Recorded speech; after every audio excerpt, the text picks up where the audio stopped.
ಗಣಪತಯೇ ನಮಃ. ಶ್ರೀ ಗುರುಭ್ಯೋ ನಮಃ. ಹರಿ ಓಂ. ನಮಸ್ಕಾರ. ಓಂ ಪ್ರತಾಪಾಯ ನಮಃ.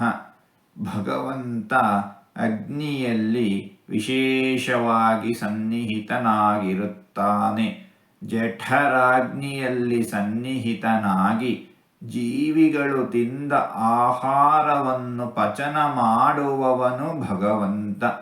ವಿಶೇಷವಾದ ಶೌರ್ಯವನ್ನು ಸಾಹಸವನ್ನು ಹೊಂದಿರುವವನು ಭಗವಂತ. ದುಷ್ಟರನ್ನು ಶಿಕ್ಷಿಸಿ ಶಿಷ್ಟರನ್ನು ರಕ್ಷಿಸುವವನು ಭಗವಂತ. ಅನೇಕ ದೈತ್ಯರನ್ನು ಸಂಹಾರ ಮಾಡಿದ್ದಾನೆ ಭಗವಂತ.